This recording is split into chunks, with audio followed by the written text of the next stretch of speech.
on va prendre un texte dans Néhémie chapitre 9, verset 16.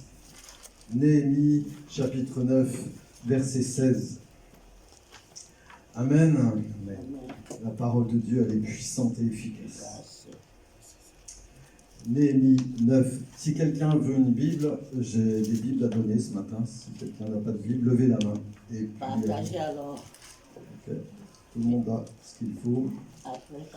Chapitre 9, j'ai dit au verset 16. 9, 16. Cependant, eux qui étaient nos ancêtres, ils ont fait preuve d'arrogance et se sont montrés réfractaires. Ils n'ont pas écouté tes commandements et ont même refusé d'obéir. Ils ne se sont pas souvenus de tes merveilles, celles que tu avais accomplies en leur faveur, et se sont montrés réfractaires. Dans leur révolte, ils se sont donné un chef pour retourner à leur esclavage. Mais toi, tu es un Dieu prêt à pardonner, tu fais grâce, tu es rempli de compassion, lent à la colère et riche en bonté.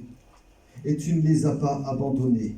Non, tu ne les as pas abandonnés, même quand ils se sont fait un veau en métal fondu et ont dit « Voici tes dieux qui t'ont fait sortir d'Égypte comme étant ainsi l'acte le plus insultant contre toi. Mais toi, dans ton immense compassion, tu ne les as pas abandonnés dans le désert.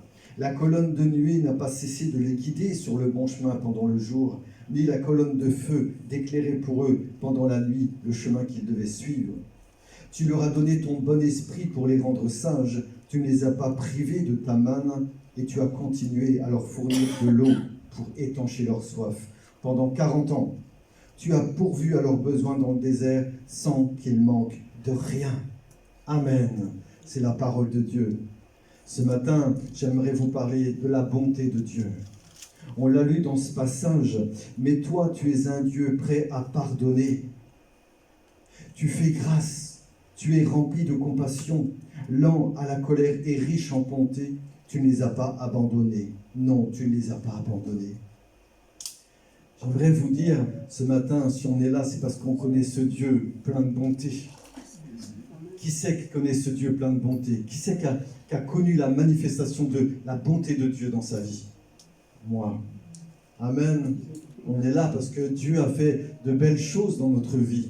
On n'a pas simplement entendu parler de Dieu, mais on a vu son œuvre dans notre vie. Amen. Alors le contexte un peu de ce qu'on vient de lire, c'est un groupe d'hommes, ils ont reconstruit la muraille, et puis ils sont rassemblés. Ils font un jour de jeûne, et ils sont là pour demander pardon de leurs péchés. Et il y en a un qui prend le micro, il n'y avait pas de micro, mais il prend la parole et il énumère. En fait, tout au long de ces générations, le peuple de Dieu, en fait, un coup ils étaient à Dieu, un coup ils désobéissaient en allant adorer d'autres idoles, un coup ils revenaient, un coup ils repartaient à adorer, et plusieurs générations comme ça. Et en fait, celui qui est là et qui parle, il dit « Mais toi, tu es un Dieu prêt à pardonner, tu fais grâce, tu es rempli de compassion. » À chaque fois, Dieu, malgré leurs erreurs, malgré nos erreurs, eh bien, il pardonne. Il pardonne. Chaque fois qu'on vient vers Dieu, et que ça a été ça pendant plusieurs générations, et on est toujours les mêmes, on est toujours les mêmes personnes, on a toujours avec... on n'est pas parfait, on ne sera pas parfait tant qu'on sera sur cette terre, on ne le sera pas. Mais le contexte de ce que nous venons de lire, c'est ça en fait, c'est le peuple de Dieu qui, à chaque fois, quand ils étaient en danger, alors ils criaient à Dieu, et puis Dieu leur répondait, et puis il les sortait de leur misère, de leurs épreuves. Ils étaient devenus esclaves, ils ont crié à Dieu, Dieu les a sortis. Par leur mauvais choix, les Israéliens étaient punis et tombaient en esclavage. Ils souffraient beaucoup. Ensuite, ils criaient à Dieu qui leur pardonnait. Ce que je viens de dire. Alors ce matin, on va dire, c'est quoi la bonté? Parce qu'on dit toujours, bah oui, on proclame même dans cette église-là, Dieu est bon. Mais qu'est-ce que ça veut dire quand on dit Dieu est bon? La définition de la bonté, C'est une qualité d'une personne qui fait preuve de bienveillance, de générosité et de compassion envers les autres. Elle se manifeste par des actes de charité, d'indulgence et de miséricorde. Elle favorise l'harmonie sociale et le bien-être collectif. Et elle peut être exprimée à travers des gestes simples du quotidien, des actions plus profondes qui témoignent d'une véritable générosité de cœur. Ça, c'est le dictionnaire qui dit ça. C'est puissant, quoi. Amen. Vous êtes avec moi ou... Amen. Ah, je me sens endormi ce matin. Amen. D'habitude, j'entends des amen et des... C'est le coup de chaud. Vous êtes couché tard, hein? Vous êtes couché tard. C'est la chaleur. Ah ouais. Allez, dans la définition biblique du mot bonté, c'est Hesed, H-E-S-E-D. Et ça, écoutez bien, c'est un amour constant, tenace, comme Dieu il est, hein? Un amour constant, tenace, un amour qui ne lâche jamais, même quand on ne le mérite pas. C'est en hébreu, Hesed, c'est puissant. Et c'est ce qui s'est passé pendant des siècles en fait. Le peuple de Dieu abandonnait, il revenait, abandonnait, il revenait. Mais l'amour de Dieu est immuable, toujours le même. Et encore aujourd'hui. Amen. Amen. Il est toujours ce même Dieu, il ne change pas. Voilà. Vous voyez, mais parce que Adam et Ève ont péché, ils ont été privés de la présence de Dieu. Et nous, c'est pareil. On a été privés de la présence de Dieu. Et pour revenir dans cette présence, il y a des démarches à faire. Il y a des démarches. Et c'est ce que le peuple de Dieu, à chaque fois qu'ils étaient sous l'oppression, c'est cette démarche qu'ils ont dû faire. Se repentir, demander pardon. Et à ce moment-là, Dieu, dans son amour, parce qu'il a un cœur plein d'amour, moi, j'entends très souvent parler d'un Dieu. J'ai l'impression que les gens, quand ils parlent de Dieu, ils parlent du Père Fouettard. Ça vous parle ou pas? Un Dieu méchant, un Dieu qui fait que de battre. Pas aussi. Non, c'est pas vrai. Notre papa, il est plein d'amour. Il est plein d'amour. C'est nos mauvais choix qui nous font qu'on nous souffrons. Mais Dieu est plein d'amour. Regardez, il fait pleuvoir sur les justes et sur les injustes. Des gens qui ne sont pas chrétiens, ils réussissent bien dans la vie. Est-ce que c'est parce qu'ils sont plus intelligents que les autres? Non. C'est la grâce de Dieu. Parce que du jour au lendemain, ils peuvent tout perdre aussi. Elon Musk, il a perdu en une journée 72 milliards. Quand nous, on perd, je ne sais pas, 700 € d'un seul coup, ça nous fait mal au porte-monnaie. 72 milliards. Un exemple, je prends juste un exemple. Est-ce qu'il est plus intelligent que les autres? Non, c'est juste la grâce de Dieu qui fait pleuvoir sur les justes et sur les injustes. Amen. Amen. Bon, allez. Ouais, je dis, si disent Amen, ça ira, hein. Ça va aller. Hein. Et malgré notre orgueil, ce matin, j'avais vraiment ça sur le cœur, de vous partager vraiment la manifestation de la bonté de Dieu. Parce que dans les toutes petites choses, Dieu est là. Chaque matin, quand vous vous levez, que vous respirez, c'est la bonté de Dieu qui vous donne ce souffle de vie. Amen. Combien de personnes par jour, ils ne se réveillent pas? Là, on ne dit pas Amen, hein? D'accord? Amen.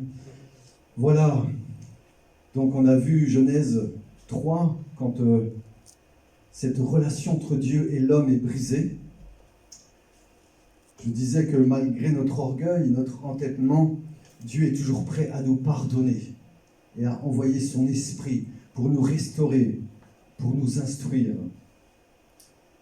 Et dans le texte d'introduction, on voit bien de génération en génération, Dieu ne fixe pas de limites. Dieu aujourd'hui ne te fixe pas de limites non plus. Tu peux revenir à lui autant que tu veux. Autant que tu veux. Si tu as tombé, remets-toi à genoux, demande pardon, reviens à Christ. Amen. Amen. Alors, les textes qu'on a lus, est-ce que ça va? Amen. Ah, merci Claude. Les textes qu'on a lus, c'était l'Ancien Testament. Mais la bonté de l'Éternel n'a pas changé. La bonté de l'Éternel est toujours autant dans l'Ancienne Alliance, dans la Nouvelle Alliance. On va le voir dans Romains 5, verset 8. Romains 5, 8. Romains 5, verset 8.